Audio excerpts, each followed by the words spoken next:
Bismillahirrahmanirrahim. İftar sofralarında misafirlerin bulunmadığı, camilerde teravih ve mukabelenin olmadığı, cadde ve sokaklara taşan bayram namazlarının kılınmadığı, koronavirüsünden dolayı vefat eden kardeşlerimizin matemi, rahmet ayı Ramazan'a rağmen Yemen'de, Suriye'de, Filistin'de katledilen, aç, susuz bırakılan Müslümanların üzüntüsü içerisinde bir mübarek Ramazan bayramına daha kavuşmuş bulunuyoruz. Bayramlarımız umudun, sevgi ve saygının, insani ilişkileri pekiştirmenin, mazlum ve mahrumlarla dayanışmanın, maddi ve manevi sıkıntıları olanlara el uzatmanın simgeleridirler. Başı rahmet, ortası mağfiret, sonu ise cehennem azabından kurtuluş olan Ramazan-ı Şerif'ten layıkıyla istifade edilmiş olduğunu umarak tüm Müslümanların ibadetlerinin kabulünü diliyor. Cenab-ı Allah'tan sıhhat, afiyet, rahmet ve mağfiret niyaz ediyorum. Diğer senelerden farklı olarak bu bayramı Covid-19 adlı salgın hastalığın davranışlarımızı belirlediği bir zaman diliminde geçiriyoruz. Devasa askeri ve ekonomik güçlerine dayanarak tekebbür eden, kurdukları sahte birlikleriyle övünüp bunu medeniyet projesi olarak tanıtmaya çalışanlar bugün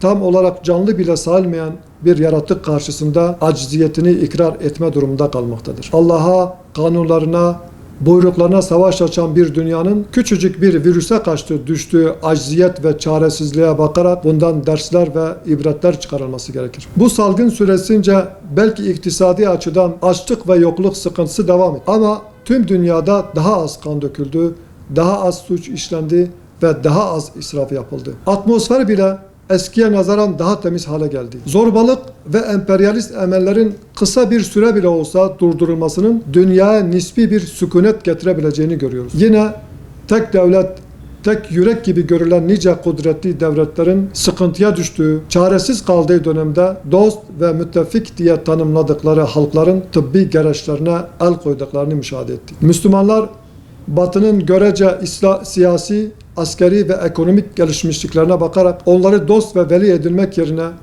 Allah'a ve İslam'ın kardeşlik ruhuna dayandıkları zaman eskiden olduğu gibi hem maddi hem de manevi olarak medeniyetin beşiği ve önderi olacaklardır. Mevcut potansiyeli ve devasa kaynaklarına rağmen İslam dünyasında süren yürek burkucu manzaraların en büyük sebebi ihmal ettiğimiz dayanışma, kardeşlik ve vahdet bilincinin rafa kaldırılmış olmasıdır. Temennimiz en başta İslam dünyasının ve idarecilerinin bunca felaketlerden ve yaşanan olaylardan dersler çıkarması ve Ramazan bayramının ümmetin uyanışına, bilinçlenmesine, dayanışmaya ve vahdetine vesile olmasıdır. İslam'ın Müslümanlara hediye ettiği bu mümtaz günlerde muhtaç, yetim ve yalnız yaşamak zorunda kalan akraba, komşu ve yakınlar unutulmamalıdır. Bu bayramda duygularımızı kucaklaşarak aktaramasak bile en azından kapılarına giderek ya da telefonla mutlaka dile getirmeliyiz. Yeryüzünde zulmün son bulduğu, akan kanın ve gözyaşının dindiği, muhacirlerin yurtlarına döndüğü, İslam beldelerinden zorba ve işgalci güçlerin def edildiği, Mescid-i Aksa'nın mübarek belde Kudüs'ün ve Peygamberler Kabristanı Filistin'in Siyonist işgalinden kurtulduğu, İslam ülkelerinin iç meselelerini adaletle hallettikleri ve kendi içlerinde toplumsal barışı tesis ettikleri, camilerimizde ön safları beli bükülmüş büyüklerimizin doldurduğu, arka saflarda çocuk cıvıltılarının eksik olmadığı, mescitlerimizde tekrar vakit ve bayram namazları kıldığımız bayramlara kavuşmak dileğiyle milletimizin ve tüm İslam aleminin Ramazan bayramını tebrik ediyor. Mübarek bayramın Müslümanların ebedi kurtuluşuna ve bütün insanlığa selamet getirmesini Cenab-ı Allah'tan niyaz ediyorum.